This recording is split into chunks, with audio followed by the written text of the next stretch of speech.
Bagi individu ataupun syarikat yang memberi tumpuan kepada tanaman raja buah iaitu durian, ini merupakan satu kekayaan baru negara.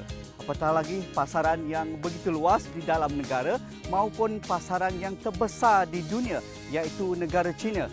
Sebut saja G24, Musang King dan seumpamanya menjadi pasaran yang begitu baik dan juga terbesar di negara ini pada ketika ini. Dan syarikat yang memberi tumpuan kepada raja buah ini pastinya akan mendapat pulangan yang begitu lumayan. Apatah lagi dalam pelaburan dan juga memastikan piawaian antarabangsa dipenuhi dan juga melihat potensi dalam industri hiliran durian seperti kek, aiskrim dan seumpamanya.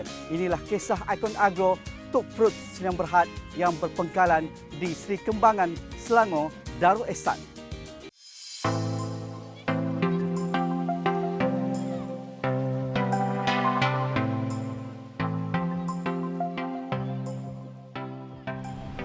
We started as an agricultural company with the Farmik Durian Farm in 1986, located in Johor, Malaysia. And then in 2009, we ventured into the frozen durian processing industry, where we set up our processing factory just about 20 minutes away from our durian farm.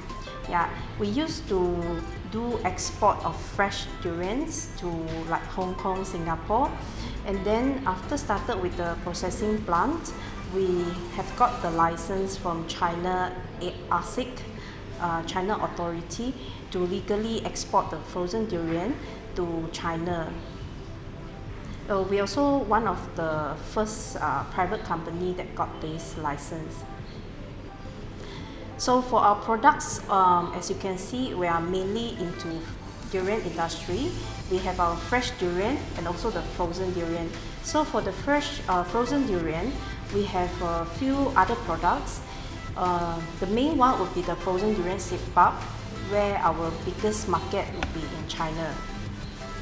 Untuk local market, kami ada itu frozen durian paste to sell into those like dessert shops, hotel, F&B industries and manufacturing industry. KL ini is our HQ, and then in Johor is our main factory. So the total workers is about 200 workers.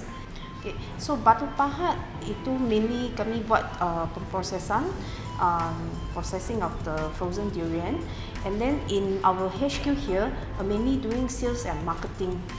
So far, we have no problem with the export market because our customer work very closely with us.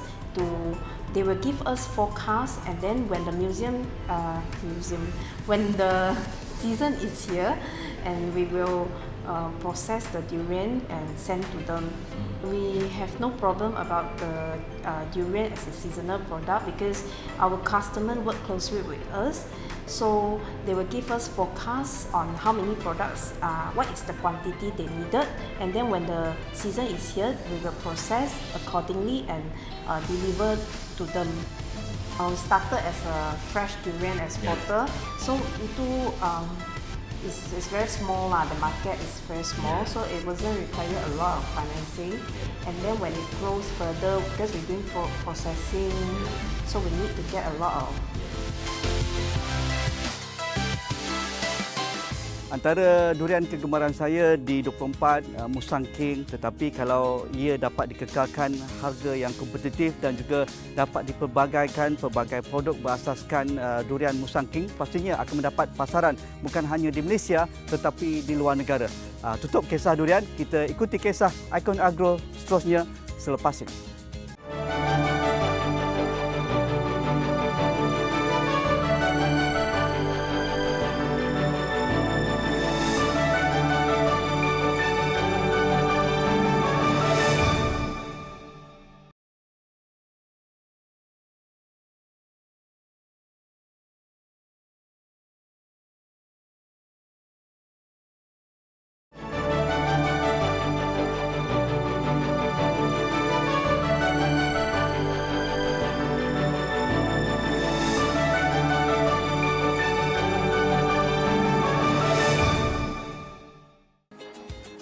sekarang ni saya sedang menghidu satu aroma yang begitu menyelerakan, iaitu aroma ikan bilis dan juga budu. Inilah budu yang dikeluarkan oleh warisan Ketereh di kilangnya di tempat ini.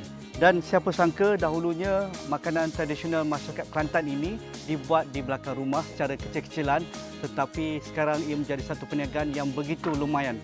Ratusan ribu saban hari dikeluarkan dari kilang ini, anda boleh lihat di belakang saya.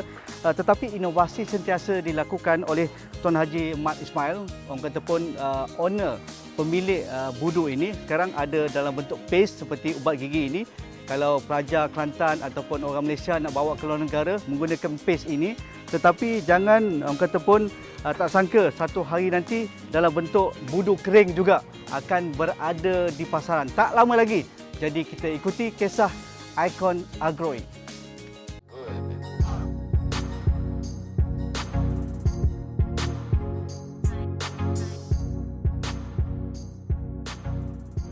Mungkin ramai yang tidak mengetahui Tuan Haji Ismail Jusof memulakan perniagaan budu Ketereh di kampung inilah, di pesisir Sungai Takbai ini dan juga di kampung Ketereh. Dan di belakang saya inilah tempat kilangnya pada waktu ini dan segalanya bermula di sini. Dan siapa sangka tokoh usahawan kampung kecil-kecilan satu ketika dahulu kini menjadi seorang usahawan yang berjaya dalam membuat ataupun budu secara besar-besaran dan juga secara moden.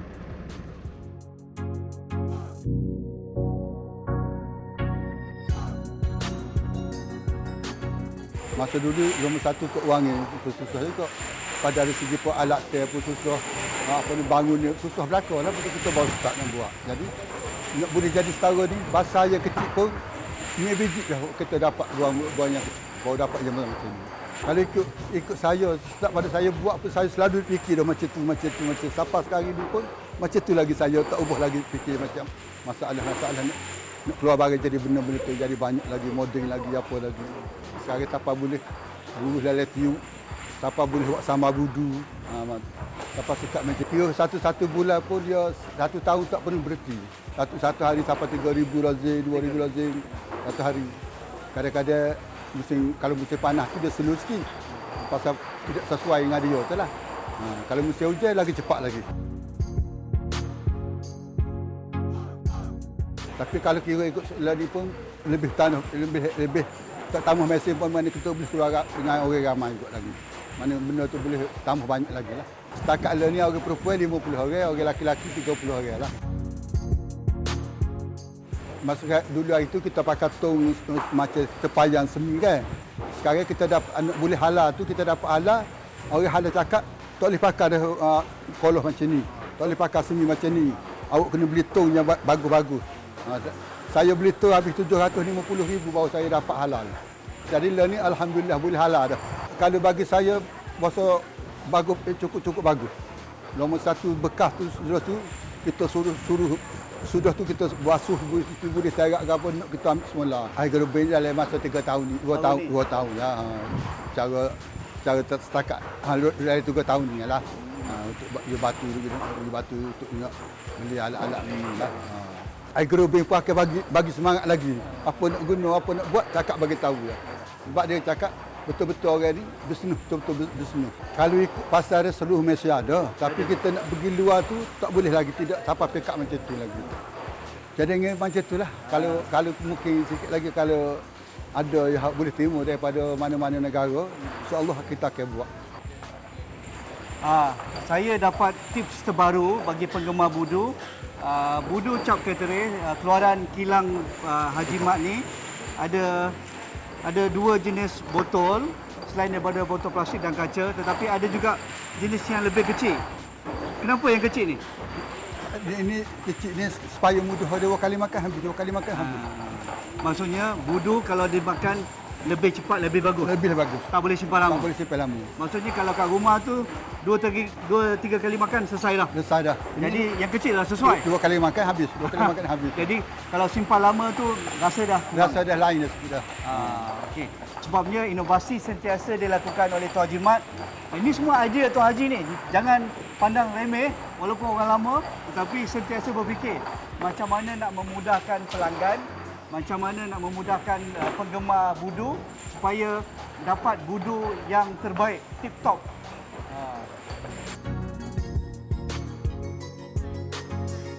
Kalau kita mengikut ikan budu, namanya budu. Sebenarnya protein ikan bilis itu, dia tak curi apa saja boleh guna buat. Namanya budu. Tapi nak masuk dalam kari, nak masuk dalam sup, nak masuk dalam singa, nak buat goreng nasi, nak goreng mi pun, semua dalam makan dia. Protein ikan bilis itu yang akan jadi sedap. Cuma namanya budu itu ya.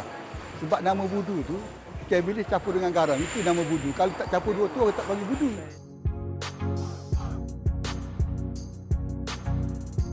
Kalau ikut syarat setakat ni tu memanglah kita nak besar lagi. Di pihak bank pun sokong boleh. Cuma kita nak ambil pasaran tu nak boleh hari timur bina kita tu masalah sekarang. Sekarang dulu hari tu ada yang pelesu ada yang tiru, sekarang ni dah tak ada dah. Sebab orang tahu kita ni ada terima, ada register kan. Ya, bukan masalah orang kerja. Daripada kebilis lagi. Masa itu ya kalau kebilis buruk tak sedap lah. Kalau kebilis tu pilih banyak tu kita boleh murah sikit, kalau banyak tu tak ada tu kita boleh mahal sikit. Tapi utama sekali kan kita pilih. Betul lah cara-cara tu susah juga lah nak cara kita nak fikir idea satu-satu ni bukan mudah lah kerja ni. Bukan kalau kita tulis meja kertas tu tak besar. Nak buat tu susah. Sekarang ni untuk jaga-jaga benda-benda bekalan berguna ikan lah. Nak buat tu tak masalah. Utama sekali jaga bekalan kita tu utama sekali. Kalau tak ada bekalan nak buat apa tak boleh.